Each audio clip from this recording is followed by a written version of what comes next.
Good morning. Happy Sunday, everybody. Peace be with you all. I just left the 9:30 Mass at St. Stephen, and I wanted to share the message with you guys. You know how sometimes you're feeling useless or a little insecure, or maybe you're wrapped up in thinking about yourself so much that you're anxious or fear-based, you're uncomfortable, discontent. And one of the ways to feel secure and help our self-esteem is to get out of ourselves and do something for somebody else. You know, we're not always intentionally wrapped up in ourselves. It's usually because something's disturbing us. But the way to get out of that is to think about others and to take some action to help the community. And this is an event that's going on tomorrow night. It's the Hope Nehemiah Action, and it's at the Fellowship Church in Carrollwood. It starts at 6:30 p.m. tomorrow night.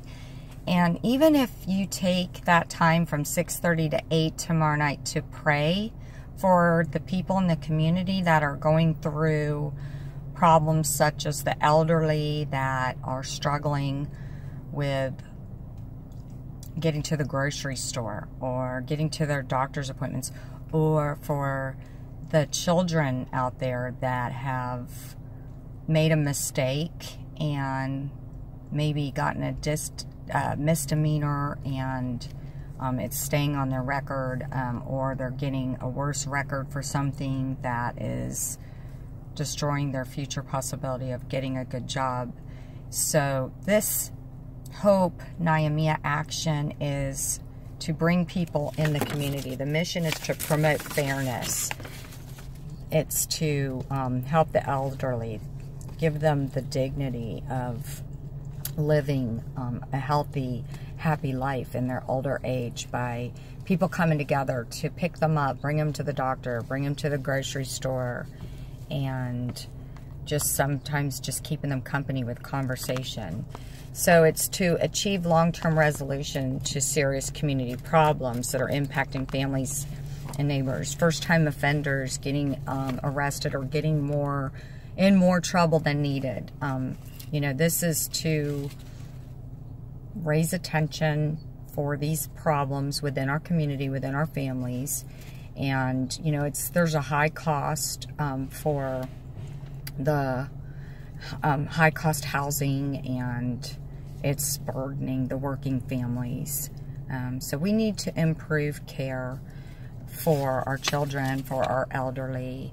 And the way that they're doing this is they've created this Nehemiah Action to bring people together to discuss these topics and come up with some solutions to help improve our community. So if you want to get out of yourself and do something that would build your self-esteem, to be a part of something, show up at the church in Carrollwood. It's the Fellowship Church in Carrollwood, Tampa, Florida. Or if you just want to help by praying during that hour or sacrificing a meal, maybe don't eat during that hour in honor of those out there who can't afford a meal. Anything you do, thought and prayer, is doing something, and it's definitely bringing blessings to the community, as well as you're helping yourself by getting out of yourself. Which I just wanted to share another message with you today about resentments, and how resentments can destroy us, literally ruin us. And if we don't learn how to handle our anger in a healthy manner, then we will do things that we really will regret, such as maybe abuse our own selves by drinking and drugging, or abusing others with our anger, physically, mentally, emotionally, verbally assaulting people. And the way that we learn how to deal with our anger is, for one, we turn to God with our feelings, and we learn to take our emotions, our feelings, our thoughts, and talk to God with them, and ask for forgiveness, You have to forgive yourselves for things that you've done in the past. I don't care if it was just yesterday. Get on your knees and pray about it. Ask God to forgive you. Ask God to bring peace. And forgive others for their wrongdoings, because that's where you become free. Okay, if we hold on to resentment towards somebody else's wrongdoing, we are allowing that person to control our life. And nobody is worth that kind of power. Nobody deserves to have that much power over you and your life. And I know it sounds crazy to pray for the people who hurt you the most, but that's where the miracle happens. And if you pray for them, because they are sick, and obviously if they were not sick, they wouldn't have hurt you, or maybe they don't even know, they're in denial. But if you pray for them, you develop an intelligent understanding of what's really going on with other people.